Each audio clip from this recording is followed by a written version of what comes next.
지금은 상황이 굉장히 심각합니다. 당장 전화라도 드려보지 않으시면은 내년에 많이들 후회하실 것 같습니다. 저도 매일 보고 있는 저도 깜짝깜짝 놀라니까요. 아예 전세가 없다고. 그래서 아니 무슨 소리냐. 아니, 원래도 전세가 좀 없었잖아요. 그랬더니 그런 상황이 아니라 2년 전 대비 2억이 올랐다. 이거 지금 거의 전세 종말을 고한 것 같다. 지금 상황이 굉장히 심각해서 세입자분들은 빨리 움직이셔야 될 것 같다. 지금 상황에서는 이렇게 전세가 오르기 시작하면은 아마 많이들 밀려나실 거다.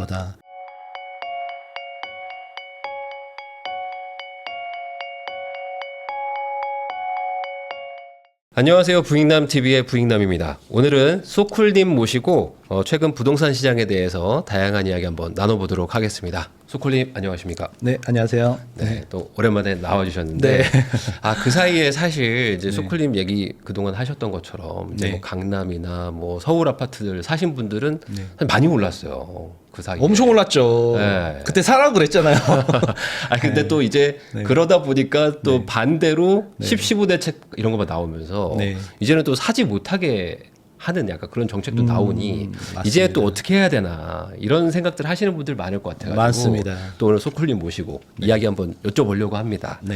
우선은 지금 그 10-15대책 나온 다음에 현장에서는 이 대책에 대해서 어떻게 좀 체감하는지 이게 제일 궁금하거든요. 10-15 대책이 아시겠지만 토제 확대 지정이 굉장히 큰 이슈였는데 네. 제가 3월 19일 날 여기 네. 부익남 채널에 출연했을 때가 딱 강남 3구하고 용산 확대 재지정 날이었었어요. 맞아요. 그때도 5일장이 벌어졌었죠. 그래서 3월 24일까지 5일 동안 사람들이 막 매수하고 그때 어떻게 해야 되냐고 했을 때 계약금 넣어야죠. 막 그때 기억나시죠? 네. 그랬는데 지금도 이 11호 대책도 마찬가지로 서울 전역하고 경기도 12곳이 지정이 됐단 말이에요. 네. 많은 전문가들이 분석을 하셨죠. 근데 저는 복잡하게 생각하면 이게 한도 끝도 없는데 대출 금액 축소와 그때 강남 3구가 지정된 것처럼 서울 전역이 지정이 됐는데 그 이후에 어땠 나를 생각하시면은 이 포인트를 정확하게 짚으실 수 있을 것 같습니다. 그때 강남 3구하고 용산이 급등했죠. 그 이후에 3월 이후에 지금 11월인데 지난 8개월 동안 강남 3구가 엄청나게 올랐습니다. 용산까지 포함해서요. 네. 그거와 더불어서 이제 중급지인 한강벨트, 마포하고 성동까지 엄청나게 또 올랐어요. 네. 그러면은 이번 지정이 그 대출 축소가 많이 들어갔지만 그 3월 달을 생각을 하시면 그 이후에 이게 조정을 받겠지 했는데 그 조정을 안 받아서 6.27 대책에 강력한 이재명 규제. 정권의 대출 규제 6억이 나왔던 거죠. 그 중간에 또 대통령 선거도 있었고 많은 이슈가 있었지만 부동산 쪽으로만 보면 3월 달하고 지금 11월 달이 같은 상황이라는 거죠. 그래서 그때 기억을 더듬어서 강남 3구하고 용산이 지정이 됐는데 과연 하락을 했느냐.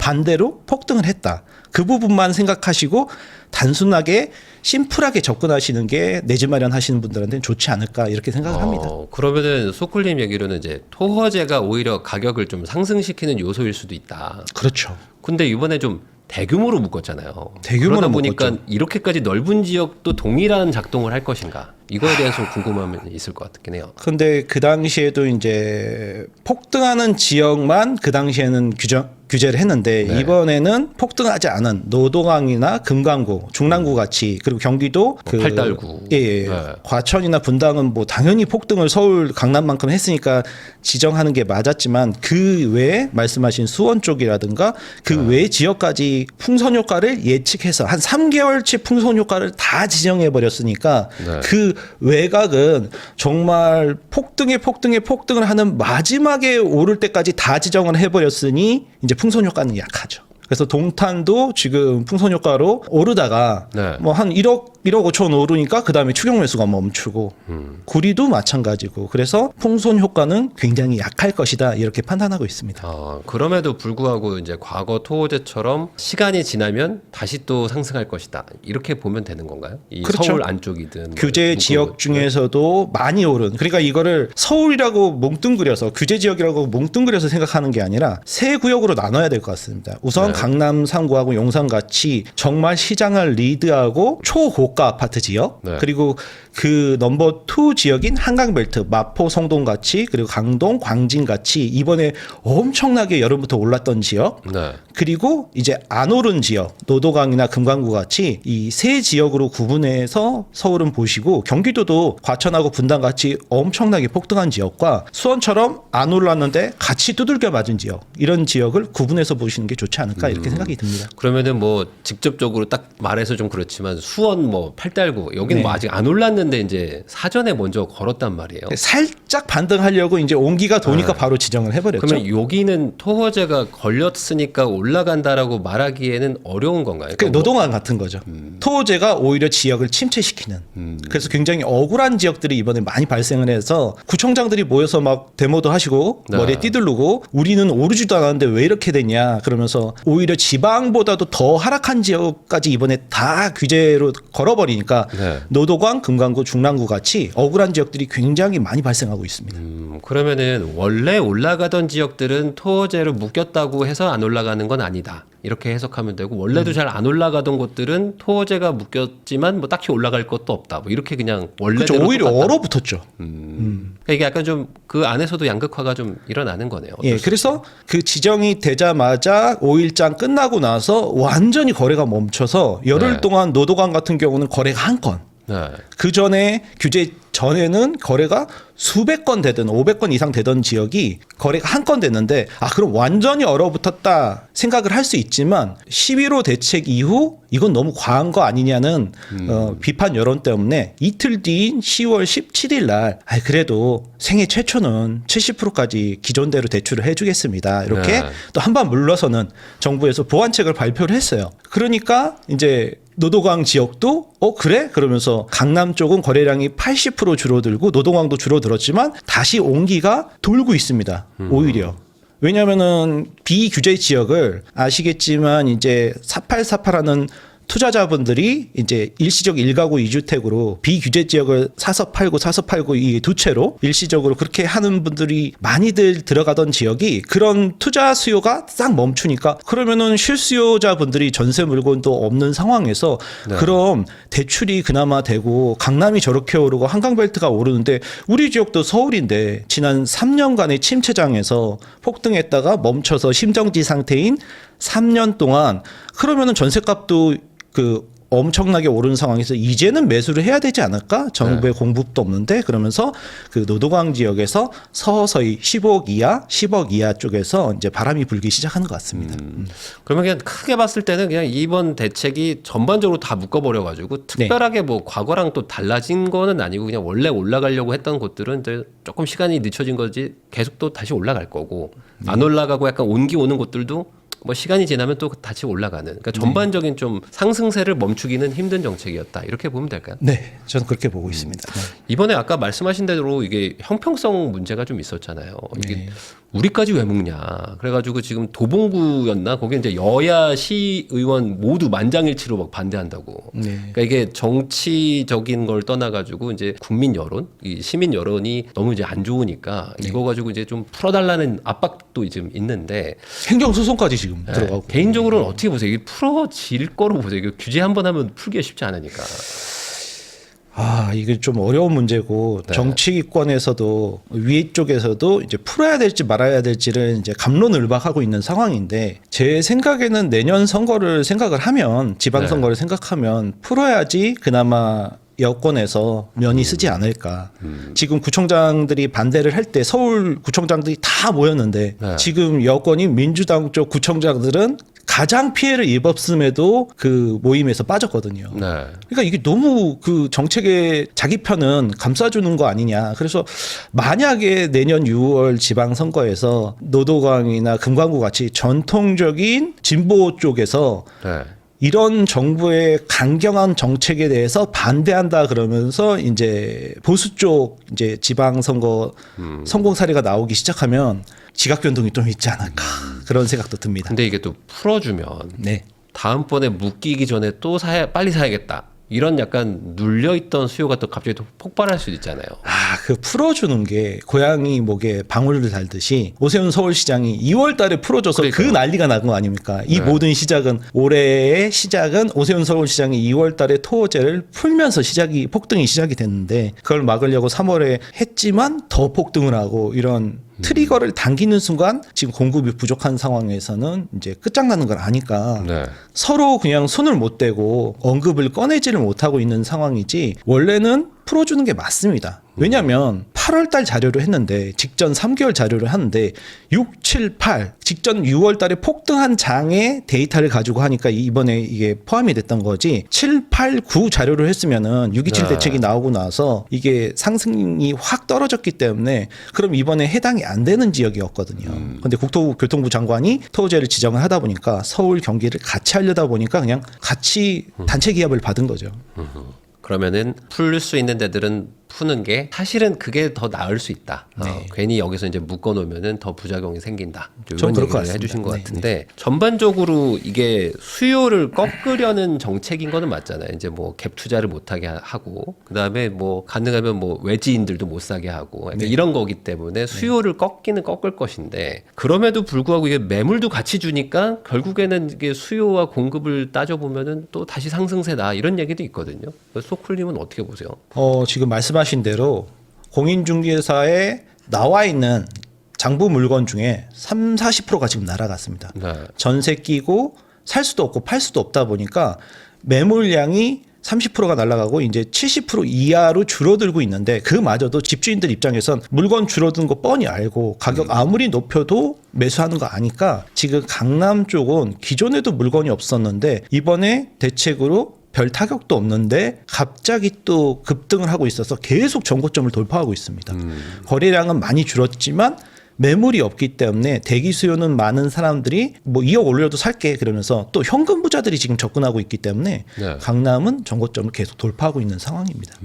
그러면은 약간 지금 좀 그래도 좀 얼어붙은 장세인 건 맞잖아요. 네. 한두 달 전보다는. 그럼 많이 얼어붙었습니다. 네, 요것도 결국에는 그러면 한 2달 전 느낌으로 다시 한번 이렇게 쭉 올라갈까 아니면 거기까지는 못 가지만 소위 말하는 거래량이 적은데 계속 이렇게 신고가가 찍히는 네, 그런 맞습니다. 분위기로 갈까요? 말씀하신 것 중에서 후자가 맞을 것 같은데요. 가만히 생각해 보면 6.27 대책 나오고 한 2달 동안 잠잠했는데 거기다가 그 트리거를 당긴 게 9.7 공급 대책. 네. 9.7 공급 대책에 까보고 나니까 아무것도 없어. 아무것도 맹탕 정책이었죠. 네. 그러면 예전에 그 문재인 정권 때 김현미 장관이 3기 신도시 공급 정책을 발표할 때를 보면 오른쪽에는 그 당시 서울시장을 앉혀놓고 왼쪽에는 그 당시 경기도지사인 이재명 대통령을 앉혀놓고 발표를 했단 말이에요. 네. 그러면 이제 그게 맞는 상황인데 이번에 9.7 대책 국토부 장관이 발표할 때를 보면 뭐 기재부 장관 뭐 그럴 수는 있는데 오른쪽에 국세청장 네. 공급 발표를 하는데 왜 국세청장이 앉아 있지? 그러니까 이게 말이 공급적 대책이었지 9.7 공급 대책은 수요 억제책이었다. 그게 네. 시장의 중론이지 않습니까? 그 공급도 별로 서울 안에는 신규 공급이 4천 가구도 안 되는 상황에서 135만 가구라는 경기도 말도 안 되는 공급 정책을 발표하면서 그것도 거의 다 이제 공공에서 진행을 한다. 그러니까 뭐 LH도 빚이 많은데 공공에서 저걸 진행할 수 있을까? 그랬더니 또 땅을 팔아서 한다. 그럼 그런 앞뒤가 안 맞는 말들을 막 이제 공급을 발표하니 사람들이 공급이 없구나. 특히 서울엔 신규 공급이 없구나. 그걸 느끼면서 매수로 달라붙은 거죠.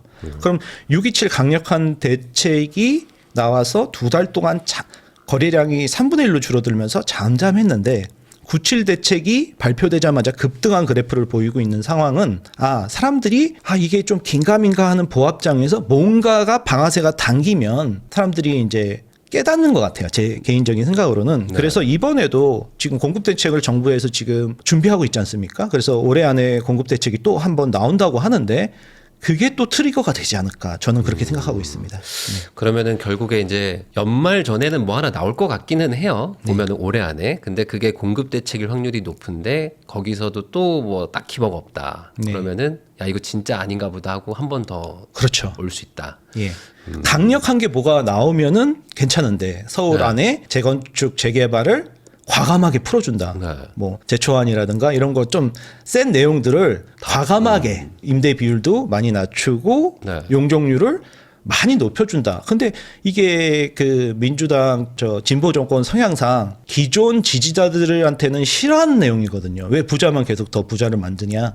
이렇기 때문에 그런 내용이 나오기는 쉽지 않을 거로 예상이 되는데 그게 나오면은 이제 시장에 조금 진정을 줄 수 있겠지만 안 나올 가능성이 높은 상황에서는 그게 오히려 트리거가 또 되지 않을까 저는 예측합니다. 그린벨트 푼다 뭐 이런 얘기도 있었다가 아니다. 이건 좀 고민이다. 뭐 이런 얘기들이 지금 계속 왔다 갔다 하고 있거든요.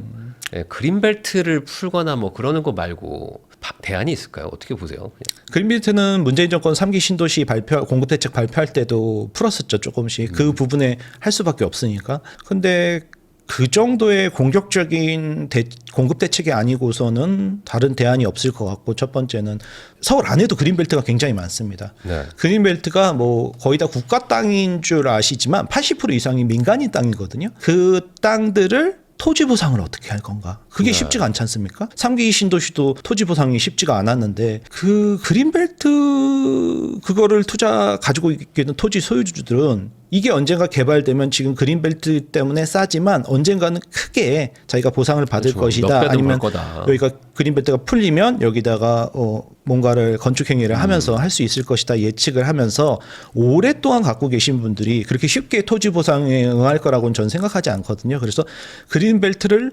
풀어서 서울 안쪽에 있는 서울 안에도 그린벨트가 굉장히 많습니다. 특히 서초나 강남 쪽에 굉장히 많은데 네. 그런 쪽에 공급을 한다고 해도 이명박 정권에 많이 했었죠. 그래서 세곡 내곡 쪽에 많이 그린벨트 풀어서 들어왔을 때 시장이 약간 그걸 기다리자. 네. 나 지금 서초에 전세로 사는데 그거 들어갈 수 있겠다. 이렇게 기다리는 수요 때문에 시장이 안정을 보였었거든요. 그런 공격적인 보수 쪽에서 할 수 있는 정책을 과연 이 진보 정권 쪽에서 할 수 있을까는 저는 부정적인 시각입니다. 네. 그러면은 결과적으로 내년 뭐 상반기까지 네. 뭐 한 6개월, 7개월 정도의 전망을 본다면은 네. 뭐 유의미한 공급 대책이 나오지 않는 한 그냥 약간 시간만 지연됐을 뿐이지 과거 같은 상승세가 또 다시 이어질 수 있다. 이렇게 네. 그냥 정리하면 될까요?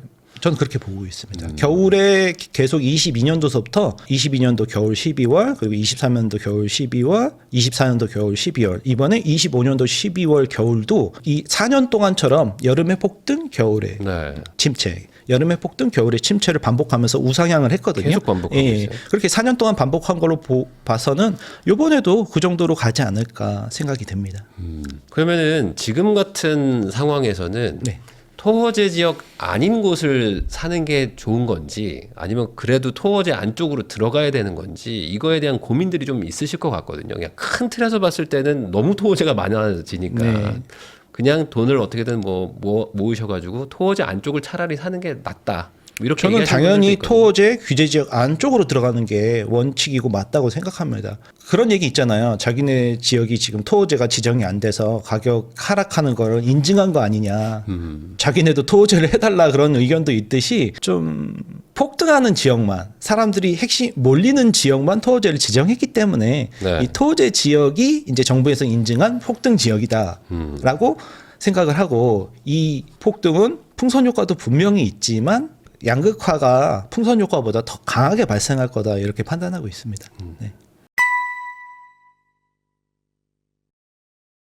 25년 차 부동산 전문 투자자이시죠. 소쿨님하고 이야기 나누고 있습니다. 그러면 이번에 또 전월세 시장 얘기도 한번 해보겠습니다. 잠깐 아까 이제 전월세 시장 쪽에 뭐 매물도 없고 뭐 많이 올랐다 뭐 이런 얘기도 해주셨는데 지금 이제 25년 11월이니까 지금 현재 기준으로 지금 부동산 시장에서 전세 월세 어떤 분위기인지. 저는 이제 강남역에서 11년째 지금 내 집 마련 강의를 하다 보니까 이제 전세를 많이 확인을 안 해요. 왜냐면 네. 내 집 마련을 하셔라 그러는데 어저께 이제 거래 많이 했던 부동산 사장님들한테 막 전화를 돌리면서 전세 있어요? 얼마예요? 그랬더니 아예 전세가 없다고. 그래서 아니 무슨 소리냐? 그랬더니 아니, 원래도 전세가 좀 없었잖아요. 그랬더니 그런 상황이 아니라 전세가 뭐 잠실 기준으로 2년 전 대비 2억 정도가 올렸다고. 근데 2년 전에 가만히 생각해 보니까 역전세가 조금 났었어요. 네. 네.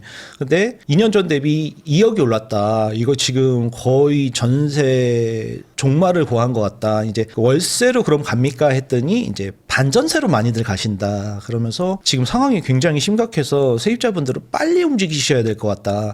지금 상황에서는 이렇게 전세가 오르기 시작하면은 아마 많이들 밀려나실 거다. 네. 그리고 이번에 특히 세입자분들은 조심하셔야 될 게 2+2로 4년 만에 지금 전세를 보러 다니시는 분들이 많아요. 네.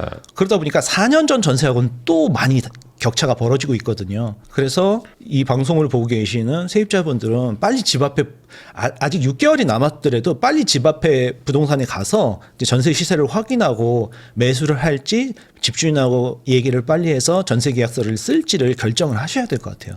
내년 초로 가버리면 그 매매 물량이 지금 내년 초에 공급이 신규 아파트 입주 물량이 적어지기 때문에 사람들이 이제 전세를 더 많이 구하러 다닐 거란 말이에요. 그리고 지난 문재인 정부 5년 그리고 윤석열 정부 3년 총 8년 동안 다주택자 규제를 8년 내내 해갖고 지금 제 주변에 있는 다주택자들도 집을 많이 팔았어요. 네. 저도 여러 채 팔고 특히 세입자분들한테 많이 팔았는데 세입자분들도 느끼시더라고요. 4년 됐는데 전세가 너무 많이 올라서 싸게 주시니까 저희가 산다고 그러면서 생애 최초로 막 사시는데 70% 대출을 받고 사시더라고요. 그래서 상황 파악이 빠르신 분들은 내년 전세가 만기다 그러면 지금부터 알아보시고 움직이셔야 지금 전세 폭등을 체감이라도 하고 선택 옵션을 다양하게 시간을 많이 가져가면서 준비할 수 있지 않을까 그렇게 생각합니다. 이 모든 게 시작은 다주택자 규제 그 전의 시작은 빌라 전세 사기에서 시작이 된 거죠. 네. 그러면은 그 원인은 결국에 다주택 규제라고 이제 말씀해 주셨는데 네. 이게 너무 사실 당연한 게 네. 전세나 월세를 공급하려면 다주택자들이 있어야 되는 것이고 네. 근데 다주택자들을 이제 규제한다는 건 이제 전세나 월세 물량을 줄이겠다는 거잖아요. 네. 그러니까 그 여파가 지금 여기까지 온 것 같기도 한데 공급도 없으니까 네. 신축도 안 생기는데 다주택자들도 이제 계속 사라지면 결국엔 이제 전세 구하는 사람들은 갈 데가 없어지니 이 상황이 지금 계속 중첩돼서 여기까지 왔다 이렇게 보면 되는 거죠. 특히 이제 내 집 마련을 하시는 분들 중에서 서울이든 뭐 강남이든 어디 내 집 마련했는데 당장 경기도에 있는 직장을 다니면서 애 학교 때문에라도 못 들어가시는 상황에서 전세를 끼고 사시는 분들이 많았거든요. 그런 분들이 자기 일정 때문에 한 1년 뒤에 들어가야 되는데 이 세입자분한테 좀 중간에 1년만 계약하고 나가라고 하면 전세값이 폭등돼서 못 나가니까 저 집주인인 제가 들어갑니다. 2년 만기됐으니까 나가주세요 하는 이야기를 할 수밖에 없는 상황이 됐어요. 왜냐하면 2+2에다가 요즘 또 얘기하는 2+2+2 6년 네. 뭐 3+3+3 정부에서 이게 법안 발의를 하다 보니까 전세를 주고 있는 다주택자가 아닌 1주택자인데 자기는 뭐 집에서 살고 있다던가 캥거루족으로 아니면 경기도에서 전세 살면서 서울에 전세 끼고 하나 사놓은 분들이 불안감이 지금 굉장히 증폭되고 있습니다. 그래서 어쩔 수 없이 세입자 2년 만기됐을 때 내보내고 내가 들어간다. 근데 들어가실 수도 있지만 제 개인적인 생각으로는 공실로 놔둘 수도 있을 것 같아요.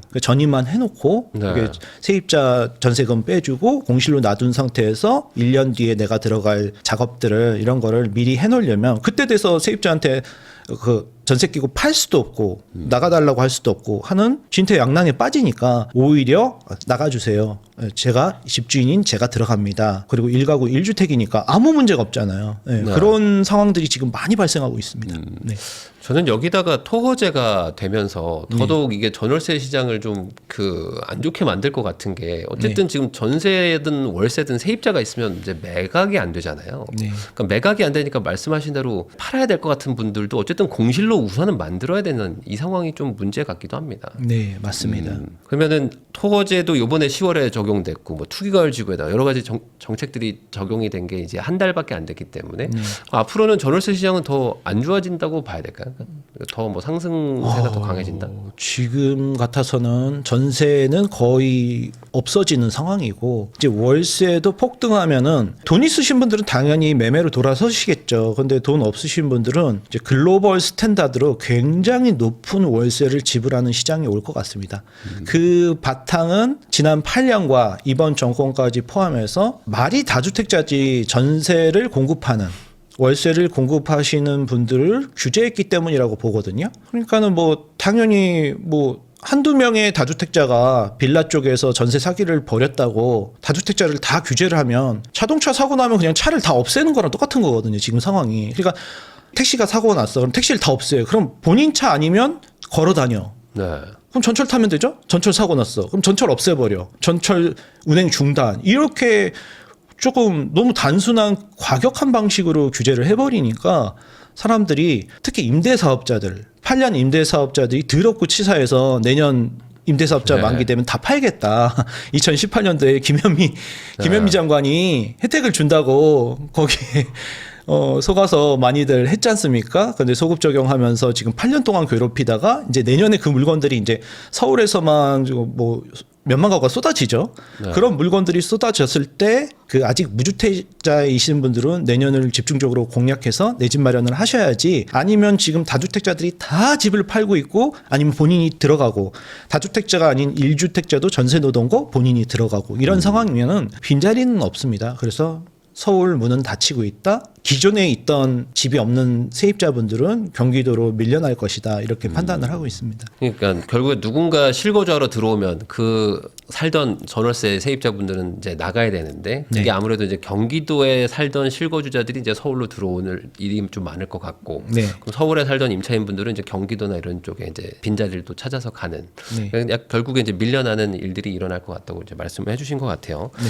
이게 해결될 방법이 있나요, 근데 이 전월세가 이렇게 소위 말하는 전세난이 네. 공급 없이 해결이 되나요? 우선 공급은 쉽지가 않습니다. 당장 안 되잖아요. 짓는데 3년인데 거기다가 이번에 중대재해법 네. 사망사고 나오면 이 공사 현장이 아니라 전체를 삼성물산이면 전국에 있는 삼성물산 공사 현장을 다 중단시키는 초유의 정책을 지금 펼치고 있기 때문에 이런 상황에서는 공급도 4, 5년 걸릴 것 같고, 신축 아파트 짓는데 이렇게 오래 걸리면 결국엔 다주택자한테 혜택을 주면서 특히 경기도나 지방 물건들을 사서 여기다가 세를 놓으면 뭐 그래도 좀 혜택이 있다 이렇게 해야 되는데, 워낙 지난 8년 동안 다주택자들 뒤통수를 많이 쳤기 때문에 아무도 이제 전세 끼고 살려고 안 하지 않습니까? 그러면은 그 진보 정권 성격상 다주택자를 악마화하는 거와 한 주택이라도 전세 끼고 사는 것 자체를 지금 나쁜 놈이다. 네. 뭐 이렇게 하면서 본인들은 다 하지 않습니까? 또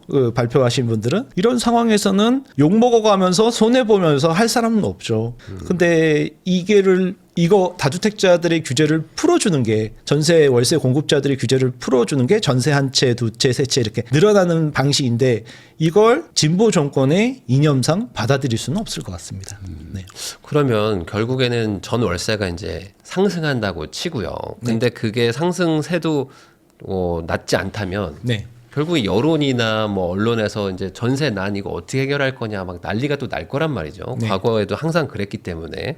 그러면 그거를 무언가 정치권에서도 가만히 있을 수는 없지 않습니까? 네. 그러면 이 상황에서 그러면 무언가 그 대책이라고 나올 만한 것들은 과거같이 또 약간 좀 강력한 거, 뭐 이렇게 2+2+2 뭐 이런 거를 쓸 수도 있을 것 같기도 하고. 뭐 소클님은 어떻게 보세요? 정치적으로 해결은 해야 되잖아요, 이거를. 저도 2+2가 될 거라고는 생각을 못 했는데 돼버렸잖아요. 그게 네. 벌써 5년이 지났는데 지금은 그걸 그냥 받아들이고 살지 않습니까? 그리고 지금 여당이 국회의원 수가 충분하니까 네. 그런 법안들을 마구 발의해서 전세가 폭등하면 더더욱 마녀 사냥을, 집을 전세 끼고 산 사람에 대한 마녀 사냥을 심하게 할 것 같습니다. 여기서 한 발 물러나면은 진다고 생각하는 것 같아요. 그래서 더 창조적인 강경한 정책을 앞으로 계속 할 것이다. 네. 그래서 저는 작년부터, 작년 12월 그리고 올해 1월부터 이제 탄핵과 계엄으로 정권이 바뀔 거를 생각하면서 다주택자들은 집을 다 파셔라. 지금 1년 내내 말씀드리고 있습니다. 지금 상황에서는 5년 동안은 어쩔 수가 없다. 다 파셔야 아무래도 살아남으실 거다. 지금 그렇게 말씀을 드리고 있는데, 이게 정책이 결국엔 이념에서 나오는 거기 때문에 부자들을 좀 나쁜 놈 취급하는 이런 정부가 있는 한 다주택, 전세, 월세 공급하시는 분들은 다 사라질 것이다. 이렇게 보고 있습니다. 그러면은 뭐 말씀하신 것처럼 이제 +2 쿠폰을 뭐 또 뭐 줄 수도 있고, 뭐 예를 들어 뭐 가격 상한제도 막 얘기 많이 나왔었거든요, 옛날에. 그 임대료 정찰제 뭐 이런 거 지금 있었잖아요. 5% 하고 있지 않습니까? 2+2 네. 계약갱신 청구권에다가 5%. 아예 주택 임대차 보호법까지 바꿔버렸어요. 그러니까 뭔가 그런 식으로 또 네. 다음번 계약자한테 뭐 5%밖에 못 올린다든지, 그러니까 뭐 바뀌어도 5%밖에 못 올린다든지. 당연히 그거는 할 것 같습니다. 네, 뭐 그런 그 정도로. 식으로 네. 뭔가 좀 네. 인위적인 가격 제한 뭐 이런 네. 것들을 할 확률이 있다. 네. 그러면 결국에 그 다주택을 하시거나 뭐 지금 약간 전세 끼고 사놓으신 분들 입장에서는 뭐 재산권의 손해는 좀 아무래도 지금 있을 8년 동안 엄청나게 손해보지 않았습니까? 그러니까 소유권이라는 게 사용 수익 처분을 해야 되는 건데 세입자가 껴있으면 그 4년 동안 들어가지도 못하고 네. 뭐 얘기해서 만기돼서 나가라고 하면 되지만 그 기간이 지나면 4년을 살게 되지 않습니까? 그래서 사용도 못하고 수익 5%로 제한을 걸어버렸고 처분 전세 끼고 있으면 세입자의 허락을 받아야 팔 수 있고 네. 이런 상황이니까 소유권을 갖고 이제 권리는 행사 못하고 의무만 재산세 내고 종부세 내고 그리고 너는 나쁜 놈이니까 계속 내라 이런 상황으로 발생하는데 누가 요거 얻어 먹으면서 수익도 없는데 다주택을 하겠습니까? 그러면은 그분들이 이제 내년에 드디어 8년 네. 임대사업자 장기 8년이 도래하는 2018년도에 그게 마지막으로 했으니까 19년도에도 잠깐 풀어서 했더라고요. 근데 네. 18년도가 가장 많이 임대사업자 신청하신 분들인데 그 이제까지 8년 동안 많이 손해보고 해지하신 분들도 많아요. 근데 8년을 지금 기다리신 분들도 많더라고요. 상담해 보면 그러면은 내년만 기다리고 있는데 그 분들이 이제 매물을 쏟아내는 내년에 그 매물 쏟아내는 거 이후는 그냥 마비죠. 그래서 내년에 한 번의 기회가 더 올 것 같으니까 매수하실 분들은 그때를 노리시고 저는 다주택자 매도하실 분들은 내년을 오히려 기다리지 마셔라. 매도 경쟁이 치열해질 수가 있다. 그러면은 매매 물건은 쏟아지고 지금 전세 물건은 없는 상황이 지금 경기도에서 많이 발생하고 있거든요. 네. 1000세대, 2000세대에서 매매 물건은 100개씩 있어요. 근데 전세가 하나, 제로 해당되는 매물이 없습니다. 네이버에서 검색하면 눌러보면 제가 잘못 누른 줄 알았어요. 근데 거기에 뭐 하남 같은 경우도 1000세대, 2000세대가 가득 있는 미사지구가 반이 전세 물건이 없더라고요. 제로. 해당되는 매물이 없습니다. 그래서 아 이게 뭐지? 하면서 계속 눌러봤는데 결국에는 매매 물건은 쏟아지고 그 판 분들이 다 어떻게 하겠어요? 갖고 있는 제일 좋은 물건은 강남이나 서울 한복판의 핵심지 물건을 들고 있고 다주택자 혜택이 없으니까는 상승도 뭐 많이 볼 수 없으니까는 그리고 양도세로 또 다 뺏기지 않습니까? 네. 그러니까 이것들을 다 정리하는 상황이죠. 그래서 조금 안 좋은 지역들은 지금 핵심지가 아닌 비핵심지 지역들은 매매 물건은 쏟아지고 전세 물건은 없는 초유의 사태가 벌어지고 있죠. 거기서 전세가 폭등하기 시작하면 이제 매매가랑 많이 매매가랑 갭이 줄어드는 때 이제 갭 투자하시는 분들이 달려드는 게 아니라 이제는 세입자분들이 매매로 갈아타시겠죠. 어차피 토호제 지역이니까 네. 뭐 그 매수자도 실거주를 할 수밖에 없고 그러니까 어차피 전월세 물량이 나올 일은 없네요.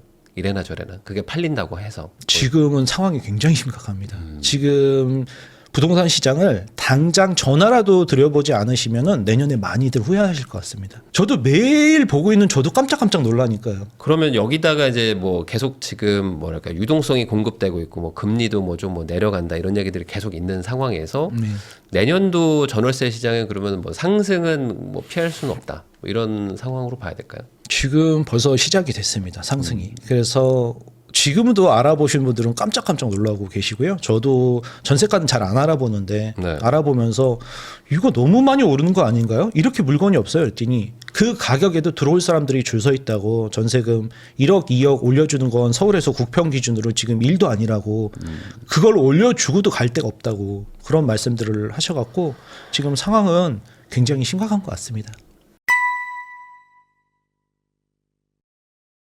소쿨님하고 이야기 나누고 있습니다. 자, 그러면 요거 한번 좀 여쭤보겠습니다. 최근에 이제 소쿨님이 채널에 이걸 올리셨어요. 강남 부자들이 집값 하락을 바라는 이유라고 해서 올리셨는데 그게 조회수가 잘 나왔더라고요. 이게 어떤 의미인지 궁금합니다. 좀 공격적인 발언이었어요. 강남 부자들은 보통 저도 비강남권에 살 때는 강남 부자들은 집값이 많이 오르길 바라지 않을까? 이런 생각을 가지고 있었는데 여기 시청하시는 분들이 좀 그럴 수는 있지만 이게 빈자 마인드예요.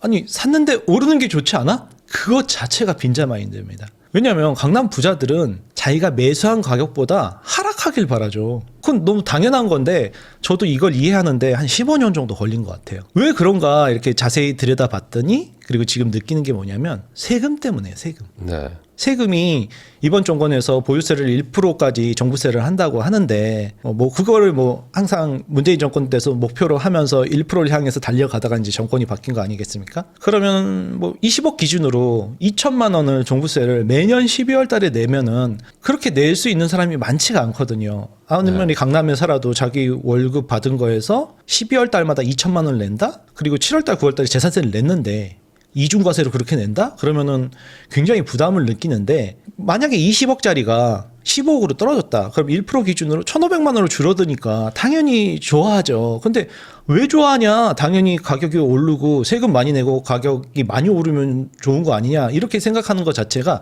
이해를 잘 못 하시는 거예요. 첫 번째는 세금이지만 두 번째가 이게 더 중요한데 자식들한테 사줘야 되잖아요. 자식들한테 또 증여해 주려면 가격이 하락해야 되지 않습니까? 네. 증여세를 좀 적게 내려면.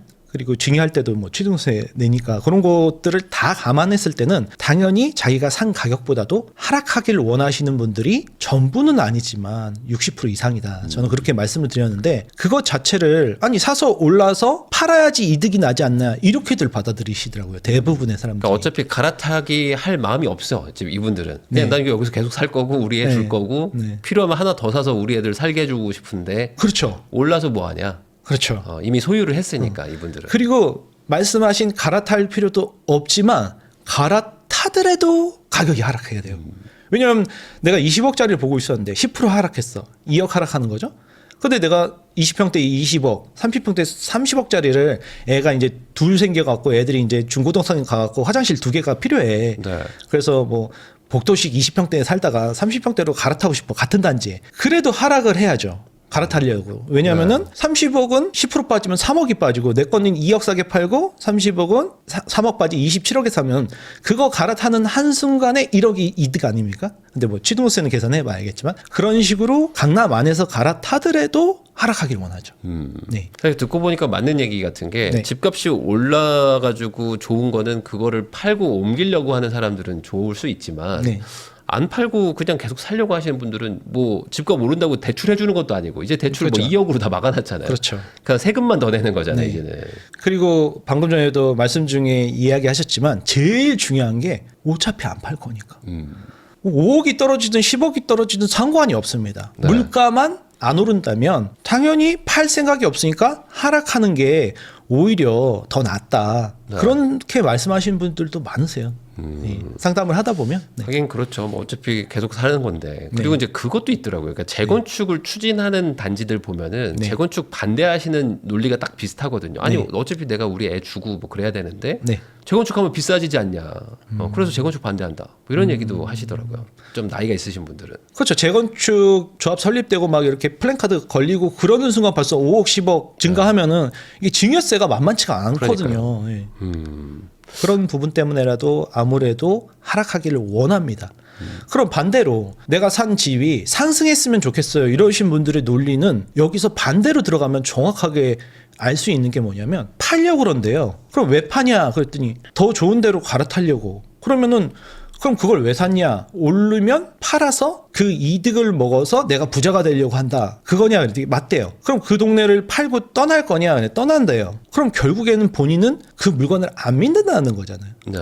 예, 언젠가는 팔 거니까. 그러니까는 그 강남 부자와 이제 빈자 마인드가 정확하게 반대로 되는 거예요. 그러니까는 이 동네를 믿냐, 안 믿냐의 차이거든요. 그러면은 당신보다 더 바보가 있겠냐? 그 당신도 안 믿는 그 물건을 당신은 샀잖냐? 그러면은 당신보다 더 바보가 있어야 당신이 산 가격보다 더 많이 주고 사겠네?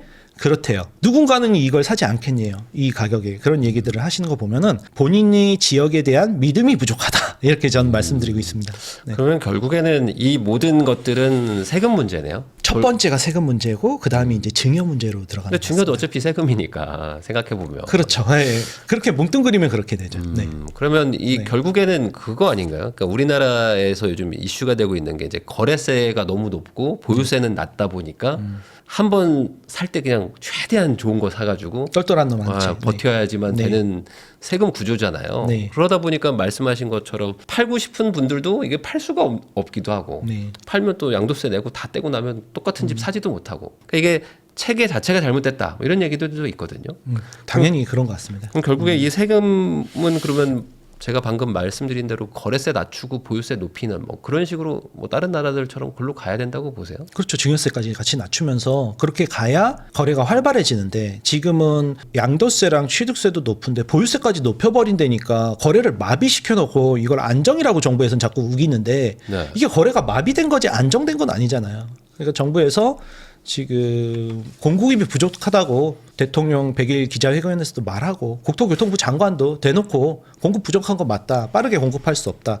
5년만 기다려달라. 착공을 하겠다. 뭐 이렇게 말씀을 하시는데 예전 정권에서도 계속 그렇게 기다려달라 했지만 결국에는 서울 안에 획기적인 공급을 하지 못했고 특히 서울 안에서는 이제 박원순 전 서울시장 10년과 새로 들어온 오세훈 서울시장 지금 4년 넘게 하고 있는데 총 15년간의 공급이 원활하게 진행되지 않았기 때문에 이번 정권이 서울 공급 부족의 후폭풍을 거세게 맞고 있다. 이번 정부의 잘못은 아닌데 어쨌든 정권을 잡았으니 이걸 해결할 의지를 보여야 되는데 공급이 부족하다는 거는 인정을 하면서 공급을 안 해.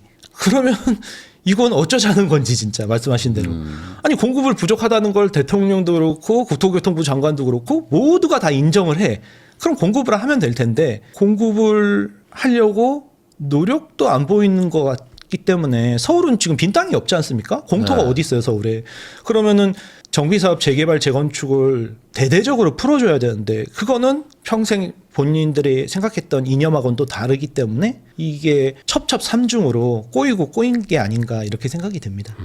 그러면은 결국에 거래세를 낮추고 보유세를 높이는 그 방향으로는 안 갈 거로 보세요? 그냥 과거처럼 또 거래세 그대로 두고 이제 보유세만 다시 높이는 뭐 그런 쪽으로 갈까요? 후자죠.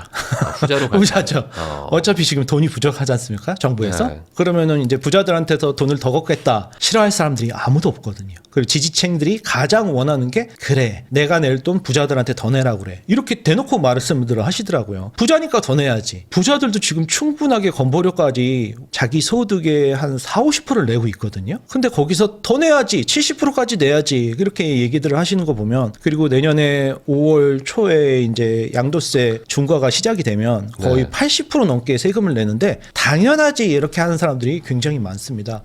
그러면은 본인이면 그렇게 할 거야. 나는 돈이 없잖아. 이렇게 하면서 돈 없는 거를 이렇게 빈자인 거를 그 더 대우받는 시대가 돼버리니 이런 부자들이 우리나라를 떠날 수밖에 없고 그런 사람들이 가지고 가는 해외로 가져가는 돈이 어마어마한데 그런 거에 대해서는 언론에서는 얘기를 안 하고 있고 참 난감한 상황입니다. 그러면 양도세 중과 배제가 5월 9일로 끝날 거로 보세요? 아니면 요거 연장을 한다 얘기들도 뭐 있기 때문에 요 부분에 대해서 좀 어떻게 생각하세요? 선거가 있어서 연장하기는 조금 어려울 것 같습니다. 예, 지지자들이 싫어하는 정책은 선거 직전에 안 하는 게 국룰이잖아요. 네. 그러면 이게 연장을 안 한다고 공표를 만약에 하면 네. 강남 쪽에 있는 분들은 매도를 하겠다는 생각을 좀 할 것 같기도 하거든요. 어떻게 보세요? 매도 물건이 좀 나오죠. 본인 물건 강남이 제일 좋은 물건을 파는 게 아니라 그러니까는 최근에 이제 강남에 내 집 마련 하시는 분들을 이렇게 도와드리다 보면 압구정에 사시는 분들이 강남이 제일 작은 거, 뭐 잠원동이나 뭐 이제 개포동에 조그만 거 네. 아들 주려고 하나 샀던 거 이제 그냥 팔아서 현금으로 들고 있자 이러신 분들이 많이 팔더라고요. 그런 분들이 이제 작은 물건들을 다 정리하고 똘똘한 한 채로 가는 상황이죠. 왜냐하면은 뭐 쉽게 얘기하면 1억짜리 물건 10개보다 10억짜리 물건 1개가 보유세나 뭐 이렇게 갈아타기 할 때 이렇게 혜택이 더 많으니까요. 네. 그러다 보니까 요즘에 그 똘똘한 한 채를 사가지고 특히 이제 강남에 뭐 이런 데 사서 이제 집값이 많이 오른 분들이 장기 보유 특별 공제 때문에 네. 사실상 양도세도 거의 안 낸다. 네. 그러니까 이거 손을 봐야 된다. 이런 그 언론 기사들이 계속 나오거든요. 이 부분은 어떻게 생각하십니까? 당연히 지금 규제 3종 세트 중에서 첫 번째 대출 규제, 그다음에 거래 규제, 토어제, 그다음에 이제 세금 규제가 남았는데 선거 때문에 요거를 지금 안 건들고 있다가 선거 끝나면 무조건 건드리겠죠. 근데 네. 제 생각에는 워낙 공격적이고 적극적으로 이번 정권이 규제를 하다 보니까 제 생각에는 선거 전에도 살짝 건드려야 되는데 그중에서 가장 약한 게 말씀하신 장기 보유 특별 공제 그거부터 건드릴 가능성이 높고 다음에 이제 뭐 양도세라든가 이제 종합부동산세는 선거 끝나면 바로 건드리겠죠. 그러면 장특공을 건들게 되면 예를 들어 지금 뭐 강남이나 이런 데 뭐 한 10년, 20년 보유하고 계신 분들 많잖아요. 맞습니다. 그런 분들은 뭐 집값이 뭐 거의 2배, 3배, 뭐 4배도 오른 분들도 있을 뭐 텐데. 4배 기본인 것 같습니다. 그러면 그런 분들 입장에서는 장기 보유 특별공제 만약에 이게 축소된다. 네. 그러면 세금을 뭐 진짜 10수억 더 내야 되는 상황들도 막 오잖아요. 그러니까 오히려 더 못 팔죠. 그러면 오히려 이거 바꾸기 전에 빨리 팔겠다 이렇게 생각하지 그럼 않고 어디로 가요? 안 팔고 그냥 끝까지 네, 버텨보겠다. 갈 데가 없잖아요. 아, 지방이 원래 고향이셨던 나이 많으신 분들은 돌아가시는 분들도 가끔 있으시더라고요. 근데 네. 지방이 지금 예전 같지가 않은 게 저도 지난주에 이제 대구 특강을 처음으로 대구 기존에 내 집 마련 공부하시던 분들이 대구도 와서 한번 강의를 해주셔라 그래서 난생 처음으로 지방 강의를 가봤어요. 갔더니 제가 한 10년, 15년 전쯤에 대구를 임장 갔었을 때는 그래도 사람이 많았거든요. 근데 토요일 날 아침 10시 반, 11시에 도착했는데 한 몇 킬로를 대구 시내를 지나가는데 사람이 없는 거예요. 그래서 이게 무슨 일이지? 그런데 거기가 대구에서 그 구도심? 네. 서울로 말하면 서울역 같은 데죠. 종로 같은 데인데 아니 서울역이나 종로가 토요일 날 아침 10시, 11시에 사람이 없진 않잖아요. 몇 킬로를 차로 지나가는데 사람이 하나도 없고 할머니, 할아버지들만 지나다니는 거예요. 그래서 아니 이게 15년 전하고 많이 다르네요. 10년 전하고 많이 다르네요 했더니 대구 분들도 아시더라고요. 지금 사람이 다 떠났다고. 그래서 몇 프로 떠난 것 같으세요? 주변 친구들이 그랬더니 80%? 그렇게들 다 얘기하시던데요. 부산 분들, 대구 분들한테 다 여쭤봤더니 아침 출근 시간에 전철에 사람이 없답니다. 그럼요? 그랬더니 할머니, 할아버지들만 있고 저녁에 친구들하고 이제 대구 중심가, 부산 중심가에서 놀다가 버스를 타면 예전에는 집에 돌아올 때 버스에 그 찡겨서 탔대요. 서울은 지금도 그러는 것 같은데 이렇게 찡겨서 탔는데 지금은 앉아서 간다고. 그래서 본인은 그게 좋다고 생각했는데 지금 생각해 보니까는 자기 애들을 생각해 보면 무섭다고. 그래서 서울로 올라오고 싶은데 어떻게 해야 되냐고 그런 얘기들을 많이 하는 걸로 봐서는 지금 서울은 계속 과밀하게 몰리고 지방은 그 제조업 기반이 러스트벨트 미국처럼 붕괴되면서 화이트 칼라가 없다고 그런 얘기들을 많이 하더라고요. 그래서 다 공무원만 남아 있다고 80%가 서울로 올라온다. 그러면 이제 서울의 매매 가격은 폭등하고 전세도 폭등하고 그런 상황이 계속 발생할 것 같습니다. 그러면은 아까 말씀 잠깐 하던 건데 이제 장특공을 만약에 줄이거나 뭐 진짜 막 극단적으로 막 거의 없애는 수준으로 간다 그러면 매물이 나올 거로 기대하고 있는 분들도 있거든요. 왜냐면 그거 피해서 팔려고 하는 사람들 분명 있을 것이다. 안 좋은 물건들이 나오죠. 좋은 물건들은 끝까지 갖고 있죠. 오히려 더 버틴다 사람들이. 네. 전세를 주고 아마 내려가시지 않을까. 지방으로 내려가더라도. 왜냐하면 지방을 딱 가서 이제 상황을 볼 거 아니에요. 그럼 네. 지방 분들이 다 하는 얘기가 여기 집 사지 말라고. 지금 3년째 폭락해서 심정지 상태라고. 그 말씀들을 많이 하시더라고요. 근데 저는 그러면 이제 오르지 않을까 했더니 젊은이들이 다 떠나서 받쳐줄 사람이 없는 것 같다. 자기네가 마지막인 것 같다. 이렇게 얘기하시는 분들이 많은 걸로 봐서는 지방 상황은 핵심지 몇 군데 외에는 나아지기는 힘들지 않을까. 그래서 서울에서 그 분들이 팔고 경기도로 가는 것도 만만치는 않을 거예요. 병원이나 인프라 같은 게 워낙 서울하고 많이 차이 나니까. 그럼 고향으로 돌아갈 분들이 과연 팔까? 저는 가능성이 낮다고 봅니다. 물건이 나오긴 하겠지만 그걸 기대하기에는 쉽지 않다. 차라리 지금 약간 어떻게 해야 되지? 규제 나온 지 지금 한 달 반 아직 안 됐는데 어떻게 해야 되지? 어떻게 해야 되지? 지금 차라리 내 집 마련을 과감하게 임장 다니시면서 알아보는 게 낫지 않을까. 내년을 기대하기에는 조금 쉽지는 않을 것 같다. 이런 생각이 듭니다. 그러면은 이번에 또 뭐 기사들 나오는 거 보면은 이제 올해 시세가 좀 많이 올라 버렸기 때문에 뭐 특별하게 세법을 바꾸지 않더라도 그냥 그 종부세든 뭐 보유세든 다 한 1.4배에서 1.5배 올라간다. 이런 얘기들 지금 나오고 있잖아요. 각오하시라고 전 말씀드리고 네. 있습니다. 지금. 거기다가 지금 뭐 세율을 만약에 뭐 바꾸거나 하면은 뭐 더 많이 올라갈 텐데 네. 부자들은 지금 어떤 생각으로 지금 요거를 대응하려고 하는지 집을 팔려고 하시는 분들은 별로 없나요? 어떻게든 그냥 버틴다라는 게 좀 대세일까요? 2년 사이에 그 국평 기준으로 한 10억에서 15억 강남 쪽은 그리고 이제 한강벨트 쪽은 5억 이상 네. 이렇게 급등했기 때문에 25년 동안 이렇게 급등한 경우는 2007년도하고 21년도 그때보다 더 오른 것 같거든요. 그때는 사실 오른 걸로 치면 지금 엄청나요. 기울기가 70%였는데 지금 거의 80~90%로 이렇게 가고 있기 때문에 와 이거는 이렇게 많이 오르면은 세금도 많아질 텐데라는 걱정들이 있으셔서 저는 지금부터 돈을 모으셔라. 앞으로 5년 동안은 엄청난 세금이 발생할 거다. 인서울 하신 분들은 이렇게 말씀드리고 첫 번째. 두 번째는 이 5년만 버티면 매매 가격은 더 많이 오를 거다.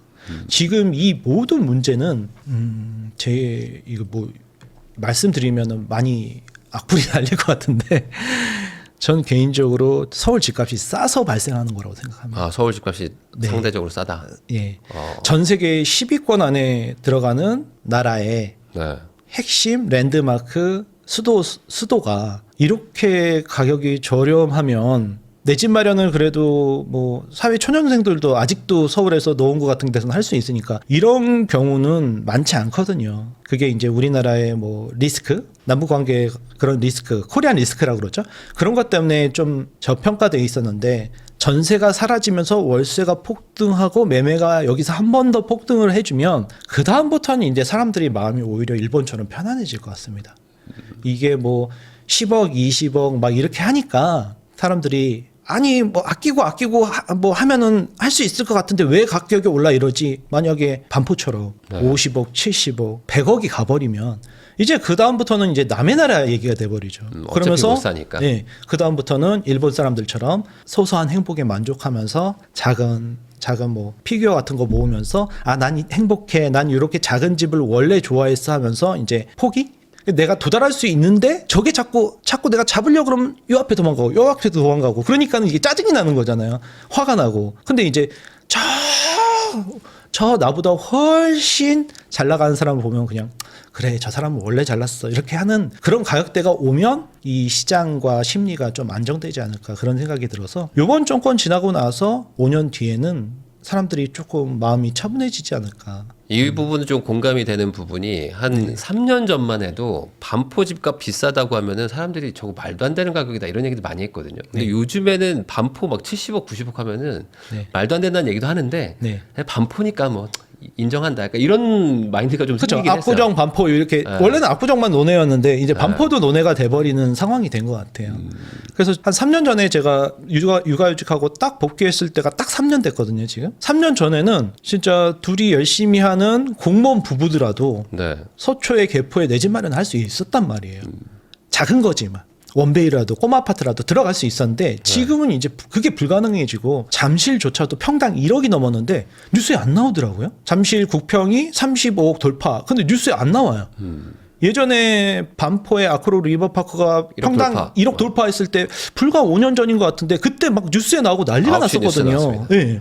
그래서 이게 말이 되냐, 뭐 부자들은 지금 이게 뭐 하는 짓이냐, 서로 자전거래를 한다. 그 자전거래가 어떤 건지는 전 잘 모르겠는데 서로 사고 팔고 한다고 그러면서 집값을 올린다 그러면서 막 하더니 이제 반포가 평당 2억을 돌파했는데 뉴스에 잘 안 나와요. 그리고 대치 도곡 쪽이 평당 1억 5천을 돌파했는데 뉴스에 안 나와요. 그럼 이게 뭐지? 그리고 잠실도 소형평수 같은 경우는 지금 30억을 돌파해서 평당 1억 5천 정도 지금 가려고 하는데 아무 뉴스에도 안 나와서 아 이제 사람들이 어느 정도 최상급 가격으로 가버린 거는 이제 논외로 생각하는구나. 나머지 이제 한강벨트 이제 마용성 쪽에서 이제 가격들이 부담된다 이러면서 좀 막 화가 나기 시작하시는 거죠. 근데 이제 아예 최상급은 양극화로 딱 가버린 것 같습니다. 네. 소쿨님하고 이야기 나누고 있습니다. 그러면은 이제 집을 사는 게 맞다고 이제 얘기를 해주셨잖아요. 네. 그러니까 내 집 마련의 적기는 그러면 말 그대로 지금인 거네요. 기다려서 좋을 게 하나도 전 없다. 지금 11년째 지금 당장 하시라고 말씀을 드립니다. 근데 또 네. 1, 2년 전처럼 이제 빠지면 어떡하냐 이런 걱정들 하는데 그걸 제일 많이 걱정하시더라고요. 빠질 확률이 지금은 많지는 않다. 내가 정고점에 사면 어떻게 하냐. 네. 그 정고점에 사면 왜 안 되냐 그랬더니 아니, 하락하면 내가 손해지 않냐. 그런 얘기를 하시는데 자동차 사자마자 하락하지 않냐고. 네. 뭐 5천만 원 주고 사도 사자마자 3천만 원으로 중고차로 하락하는데 왜 사냐고. 그럼 필요해서 산다고. 아, 집도 필요해서 사는 거죠. 주식이나 코인처럼 사용 가치가 없는 게 아니지 않습니까? 우리 가족이 행복하게 살아가는데 그런 최상급지의 최고의 교통 환경 학군을 누리면서 최상급지에 살아가면서 그 가격 그대로만 유지해도 성공한 거 아니냐고 그러면 그건 맞다고. 그래도 투자 가치로 좀 올랐으면 좋겠다고, 돈 좀 벌었으면 좋겠다고 이런 얘기들을 많이 하시는데, 그래서 지금 저평가됐다 막 그런 데를 막 호재 가지고 쫓아다니시더라고요. 그러면은 그 전철 호재가 전철이 뚫려도 집값이 폭락하는 데가 있다는 과거 데이터를 모르시는 것 같아요. 그러니까는 그렇게 호재를 가지고 이 호재 때문에 전철이 뚫리면 오를 거다. 뭐 GTX가 뚫리면 파주가 폭등할 거다. 동탄이 폭등할 거다. 이렇게 말씀하시는 분들이 있는데 그 전철이 어디로 가냐고요. 그 전철이 결국에 강남으로 들어오지 않습니까? 그럼 강남 사람 입장에서는, 강남에 사는 사람 입장에서는 이제 파주도 한 번에 가고 동탄도 한 번에 가는 거죠. 그래서 그분들의 생각을 좀 들여다보면 이제 신축 아파트를 원한다로 이제 결론이 되더라고요. 그러면은 신축이 실거주 생활하기에는 좋은 게 맞습니다. 근데 압구정 구축이나 농물 나오는 게 왜 40억, 50억 하는지를 한번 고민해 보세요. 그분들은 바보라서 농물 나오는 압구정 재건축, 뭐 강남의 재건축을 사는 걸까요? 뭐 이렇게 말씀을 드리면은 현생도 중요하니까 지금 불편하게 살고 싶지 않다. 네. 그러면 고3이, 아니 고3도 사람이니까 하루에 9시간씩 자고 취미생활 하고 싶어요 라고 똑같은 거죠. 고3은 그러면 안 되는 거잖아요. 본인 인생에서 중요한 변곡점이기 때문에 총력전을 하셔야 되는데, 아니 그러니까 내 월급이 한 500만 원인데 두 부부가 합쳐서 뭐 한 700인데 여기서 한 50%만 대출 이자로 쓰고 싶습니다. 이렇게 상담을 오시는 분들이 태반이에요. 그럼 어디서 그렇게 배웠냐 그러면, 아니 그렇게들 다 얘기하던데요. 자기 월급에서 50% 이하로 대출 이자를 내라. 그러면은 고3이 총력전을 해야 되는 인생의 변곡점인데, 내 집 마련도 마찬가지죠. 그 상황에서 50%만 에너지를 고3이 써서 공부를 한다? 그럼 자기가 원하는 좋은 대학교에 갈 가능성은 낮잖아요. 본인 인생이 고3이 중요하면 고3 때 좀 놀고 전체 인생도 좀 그 변곡점에 따라서 방향성이 조금 다운그레이드 되는 건데, 그런 걸 고3 때는 모르지 않습니까? 그래서 내 집 마련 하시는 분들이 그런 이 내 집 마련의 중요성을 조금 우선순위에서 밑으로 내리는 것 같습니다. 해외여행보다 밑으로, 자기 외제차 바꾸는 것보다 밑으로 이렇게 좀 내리는 것 같아서 거기에 총력전을 안 하시는 것 같아서 그런 부분이 좀 상담하다 보면 많이 안타깝습니다. 네. 그러면 지금 어쨌든 무주택이신 분들 입장에서는 기다려서 좋을 건 없는 거죠. 지금 이 상황에. 특히 생애 최초는 대출 70% 6억 한도 내에서 되기 때문에 공격적으로 지금 보합장일 때 인서울, 인강남을 해야 됩니다. 그리고 제가 얘기하는 건 아무래도 서울에서 강남에서 강의를 하고 내 집 마련을 도와드리다 보니까 이 서울을 기준으로 말씀드리는 거고, 네. 지방분들은 요번에 특강하시면서 여쭤보니까 거의 안 오르고 있어서 지금 뉴스에서 폭등한다, 서울 난리 났다, 강남 오르고 한강벨트 오르고 이제 그 주변 지역까지 뻗어 나간다 이러면은 저게 뭔 딴 나라 얘기야 이렇게 받아들이시더라고요. 인천 분들이나 경기도 외곽 분들은 저 집값 안 오르는데 말도 안 되는 소리 하고 있네 이렇게 극명하게 갈리는 게 지금 유주택자하고 무주택자, 유신론과 무신론, 여기 종교 같은 것 같습니다 저는. 그래서 유신론과 무신론, 그리고 유주택자 안에서도 또 이제 다주택자가 있고 똘똘한 놈 한 채로 가자, 아니면은 짜잘한 거 여러 채로 가자, 이렇게 천주교하고 불교가 또 나눠지고 그 안에서도 디테일하게 기독교도 뭐 장로교, 침례교 이렇게 나눠지고 네. 인서울을 외치고 인강남을 외치는 저 같은 침례교가 있고, 또 아니다. 네. 서울에서도 2급지 두 채로 갖고 가자. 그럼 장로파가 있고 이렇게 다 다른 것 같아요. 다 각자 생각이 맞아요. 그 현재 상황에서는 아니 대구도 안 오르고 인천도 안 오르고 파주도 많이 안 오르는데 저 강남 사람들 지금 뭔 얘기하는 거야? 집값이 2배 올랐다고? 올해만 10억이 올랐다고? 잘못 얘기하는 거 아니야? 이렇게 각자의 생각이 다 다른 것 같아서 저는 개인적으로 각자 다른 나라에 살고 있는 것 같습니다. 네. 그러면은 지금 상황에서 제일 고민되는 부분은 이거거든요. 그러니까 내가 살려고 하는 데들은 다 올라버렸어요 이미. 다 올랐잖아요. 그렇죠. 그리고 내가 좋은 데는 다 올랐죠. 내가 다음번에 못 가도 다다음번쯤에는 갈 수 있겠지라고 했던 그 좋은 동네들은 뭐 엄청나게 올라버렸고요. 네. 그럼 이렇게 소위 말하는 딱 신고가를 내가 찍지 않으면 살 수 없는 분위기가 됐잖아요. 네. 어떤 그 대부분의 내가 다 가고 싶은 정고점이죠. 동네들은. 정고점 돌파죠. 네. 네. 그러면은 그럼에도 불구하고 그런 데를 사야 되는지, 말씀하신 것처럼 아직 그래 좀 눌려 있던 데들이 있으니까 네. 좀 정고점 회복 못한 애들 그런 데로 먼저 가서 한번 사고 그 다음에 또 갈아탈지, 이걸 제일 고민들 많이 하시는 것 같아요. 근데 서초 강남은 기본 정고점을 지금 할 수밖에 없는 게 실거래가 신고를 굉장히 늦게 해요. 네. 아시겠지만 굉장히 늦게 하고 있기 때문에 그 부동산 가면 그런 얘기 많이 하실 겁니다. 지금 실거래가상으로는 여기가 나홀로 뭐 300세대라서 뭐 지금 20억에 됐지만 사실 지난주에 23억에 실거래가 됐어. 아직 지금 신고 안 한 거야. 이렇게 얘기하면은 그래서 지금 22억 5천 이게 조금 층이 그거보다 낮지만 이거 싼 거야. 이거 안 잡으면 23억 찍히면은 집주인이 24억 부를 거야. 막 이런 얘기들을 흔하게 하거든요. 근데 그게 사실인 경우가 대부분입니다. 그래서 특히 강남은 신고가를 돌파하고 정고점을 돌파하는 게 그냥 기본이 돼버렸습니다. 그나마도 계좌가 안 나오니까. 그리고 이제 서울 안에서도 또 다르게 생각해야 되는 게 이제 아까 전에 말씀드린 노도강이나 이제 금강구 같이 아니면 한강 벨트 쪽에서는 이제 한강 벨트도 15억이 넘어가 버리니까 이제 대출이 많이 줄어들어가 갖고 그런 쪽은 이제 금매물들이 나오는데 이제 강남 쪽은 금매물이라는 게 이제 없다고 보셔야 되고. 네. 그래서 소클님 11호 대책 나왔으니까 조금 금매 조금 깎아달라고 해볼까요? 그래서 제가 그 얘기하면 당신한테는 계좌 안 줄 거라고 그냥 아유 이게 도배장판 비용이라도 좀 깎아주세요 하면서 그 정도 딜은 모르겠는데 뭐 5천만 원 1억 깎을 생각은 하지 말고 그냥 그 금액이 본인이 받아들일 수 있으면 들어가는 거고 아니면은 다음 급지를 노리셔라. 다음 급지 안에서도 가장 좋은 걸 노리셔라. 분당에서도 최고를 노리셔라. 과천에서도 최고를 노리셔라. 이렇게 말씀을 드리고 있습니다. 그래서 지금 이런 상황이 비강남권에서는 특히 노도강이나 이런 안 오르던 지역에서는 지금 가격이 하락하고 있는 게 맞습니다. 네. 그런 데는 정고점 21년도에 찍고 지금 하락해서 3년 동안 심정지에서 살짝 올라갔는데 거기서 오히려 지금 하락하고 있는 상황입니다.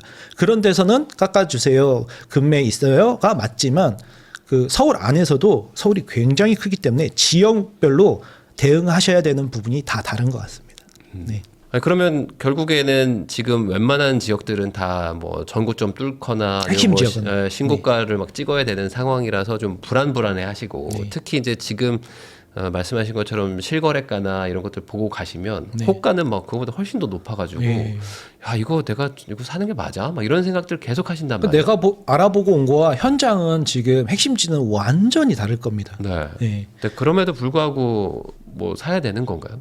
이게? 핵심지는 저는 한 스텝 상황을 보고 접근에 들어가시라고 말씀드릴 수 있고요. 네. 그 노도강 같이 21년도 정고점에서 폭락한 다음에 그 다음에 3년 동안 지나온 상황 그리고 아직 반등을 못하고 있는 지역들은 조금 금매를 노리셔서 이번 겨울에 잡으시는 게 좋을 것 같습니다.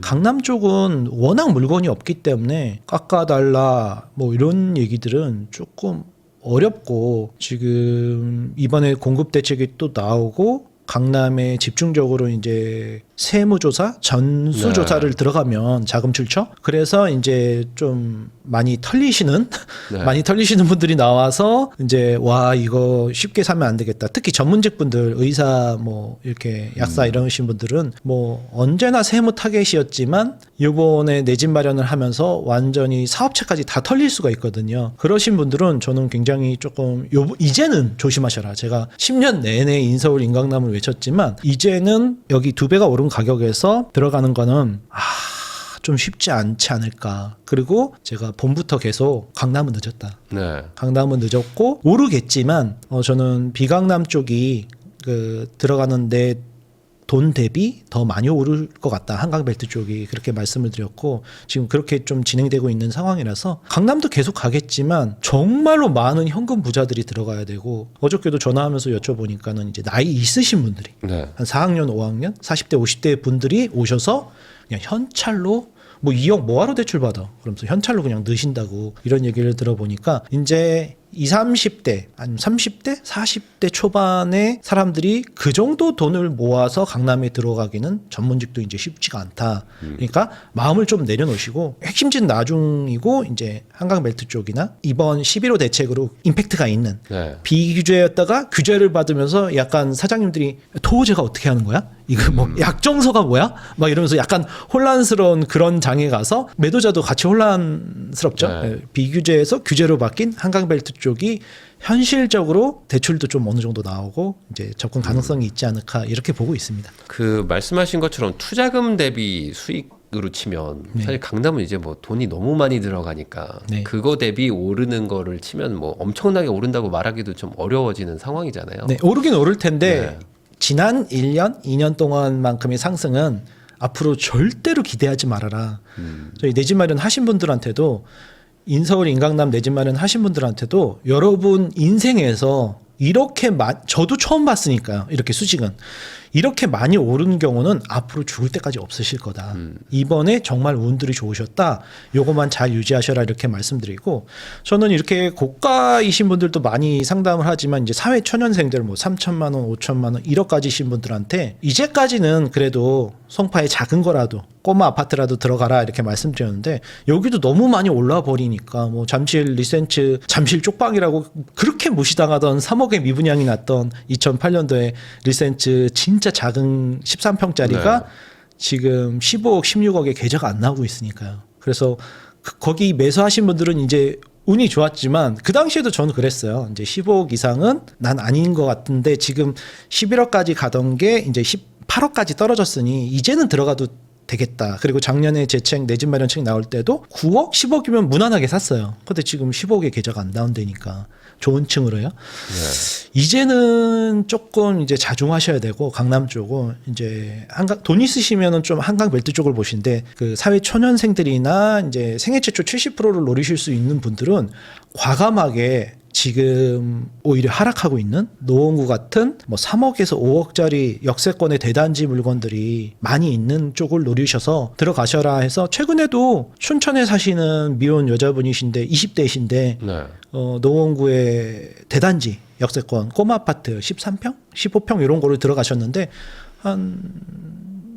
여름에 들어가셨는데 벌써 한 5천만 원 정도 가격은 상승했고 그거보다 더 중요한 거는 캥거루 줄기였는데 독립을 해서 네. 그 춘천에서 서울로 들어오니까 너무 좋다고 인프라가 그런데 뭐 그 좋을 게 있어요. 그랬더니 걸어가서 마트도 갈 수 있고 막 돌아다니신다 그러더라고요. 그리고 이제 서울 남자하고 소개팅도 하고 그럼 제가 그랬거든요. 이제 춘천에 계시면 거기 군인하고 닭갈비집 아들밖에 없어. 막 그랬더니 전 남자친구가 군인이었다고. 그래서 그러니까는 군인은 이렇게 좀 국가직은 약간 막 떠돌아다니잖아요. 그래서 그런 부분들이 조금 이제 상담하기가 힘들고, 네. 그런데 그렇게 그 자기가 살고 있는 영역 본능이라고 하는데 그 지역에서 좀 새로운 지역으로 이사 가는 게 이게 굉장히 고통스럽더라고요. 저도 이사를 많이 다녀봤는데, 근데 애기 없을 때, 네. 그리고 미혼일 때 이렇게 많이 돌아다니시면 아무래도 세상 각 지역별로 해외여행 가듯이 각 지역별로 사는 모습이 다 다르지 않습니까? 뭐 복잡한 서울에 외화했던 반대하시던 춘천 부모님들도 오시더니 은퇴하시면 나도 노원구 들어가야겠다고 여기 중랑천도 너무 좋고 옆에 산들도 춘천하고 그 공기가 별로 안 다르다고 이 노원구 도봉구 쪽이 공기가 굉장히 좋지 않습니까? 네. 그래서 그런 얘기 하시는 거 보면서 처음에는 반대했던 부모님들도 이렇게 내 집 마련에 나중에는 자금도 조금 지원해 주시면서 지지를 보내신다고 이게 굉장히 성장하는 것 같다고 이런 말씀들을 많이 하십니다. 그러면은 지방에 계신 분들, 그러니까 소위 말하는 외지인들이 지금 토지가 딱 묶이면서 사실상 집을 못 사게 됐다 이런 얘기들도 하시는데 그 외지인, 그러니까 뭐 지방에 계신 분들이라고 치면 그분들은 지금 어떻게 해야 됩니까? 저는 요번에 대구 특강 가서도 지방분들한테 경매를 노리셔요. 첫 번째. 네. 경공매를 노리셔라. 그 토지가 해당이 안 되지 않습니까? 근데 여기서 문제는 대출 규제가 들어가면서 그렇죠. 대출을 받으면 4개월 안에 또 입주를 해야 된단 말이에요. 그런 부분은 이제 또 대출을 받고 그 경매로 낙찰받고 대출을 받고 이렇게 전입을 하면서 이제 뭐 주말 부부라든가 이렇게 좀 방법을 찾아보셔라. 네. 우선 토지에 해당 안 되는 매수할 수 있는 방법이 있다. 그리고 이제 또 핵심지 위주로 보시면은 이제 재개발 그 관리처분인가 뭐 그리고 그런 거 조합 설립 이전 뭐 네. 이런 거 재개발 재건축 그런 쪽을 노리셔라.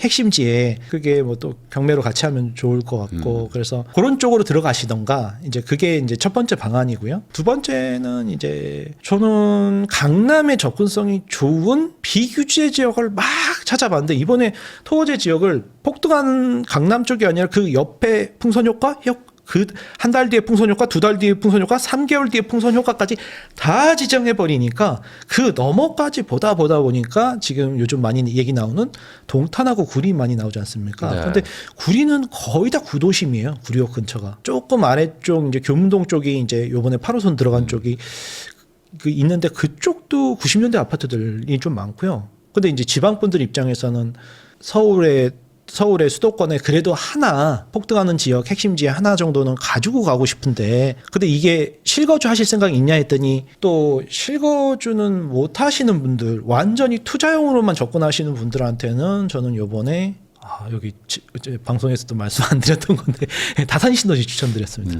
다산 신도시에 사시는 분들한테 전화해봐갖고 네. 분위기 어떠냐 원주민한테 했더니 국평 기준으로 한 11억, 12억까지 가던 게 7억까지 빠졌다가 지금 8억, 9억 이렇게 올라오고 있다. 네. 네, 그래서 매매 전세가 이렇게 조금 붙고 있다. 그래서 그런 얘기들 하면서 전세는 없지 않아요. 이제 없다고. 네. 서울 수도권 외곽순환도로 전 지역이 지금 매매 전세가 부족한 상황인데 특히나 많이 부족하고 지금 공급은 많이 끝난다고. 근데 다산신도시는 남양주기 때문에 요번에 동탄하고 구리까지 규제가 되더라도 이제 그 다음번에 이제 영향을 풍선 효과를 미칠 지역이라서 그렇게 해놓으면은 나중에 규제 지역이 아니면은 전세 낀 채로 파실 수도 있고 네. 그리고 신축이다 보니까 거래도 활발하고 근데 지금 다산 신도시 쪽에 8호선이 연장돼서 지금 잠실역까지 들어오는 걸 모르시는 분들이 많더라고요. 그래서 그런 쪽도 한 번쯤은 보셔라. 그런데 저는 기본적으로 서울 안쪽에 실거주로 들어오시던가 아니면 실거주가 안 되는 토지를 피하려고 하시면 이제 경매나 재개발 재건축 특히 이제 재개발 쪽 이제 미리 좀 이제 핵심 지역에 뭐 강남에도 빌라가 많지 않습니까? 네. 그런데 핵심 지역에 빌라 쪽으로 이제 좀 노려보셔라. 그건 토지에 해당이 안 되니까 그렇게 좀 안내해드리고 왔습니다. 네.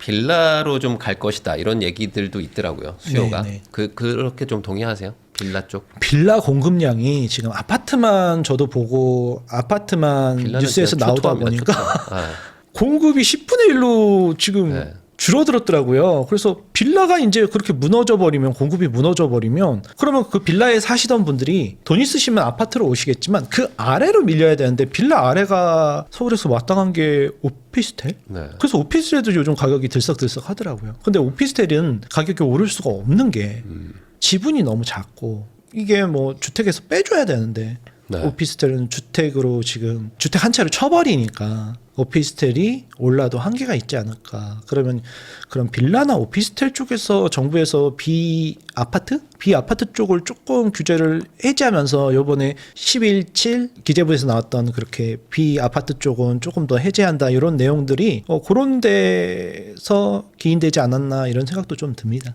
네. 지금까지 소콜님 모시고 부동산 관련해서 다양한 이야기 나눠봤는데요. 결국에는 입지가 핵심이지 않은가라는 생각도 좀 듭니다. 결국에 정책이든 규제든 모든 것들은 이제 단기간에 영향을 주는 것이고 핵심은 결국 그 본질은 또 입지가 결국에는 이기는 게 아닌가라는 생각도 좀 들면서 오늘 강남 쪽에 대해서 다시 한번 이게 불패라는 이런 얘기를 좀 해주신 것 같기도 하고 또 그럼에도 불구하고 지금 집이 없는 분들은 뭐 되는 능력 안에서 최대한 좀 좋은 거를 사는 게 그것도 그렇죠. 결국에 입지니까요. 노도강도 우선 거기가 이제 인생의 시작점, 베이스 캠프 같은 건데 뭐 더 좋은 핵심 입지로 들어오기 위해서 우선 경험치를 쌓기 위해서 그리고 아파트라는 이런 품목에 대해서 내가 직접 계약서도 써보고 생애 최초 혜택도 네. 받아보고 또 취득세 혜택도 있지 않습니까? 네. 생애 최초면 그럼 많은 혜택이 주어지니까 그렇게 우선 첫 발을 띄는 게 중요하다고 생각을 합니다. 이런 내용들 잘 참고하셔가지고 좋은 선택하시기를 바라면서 저도 소콜님하고 인사 나누도록 하겠습니다. 오늘 나와주셔서 감사드립니다. 네, 감사합니다.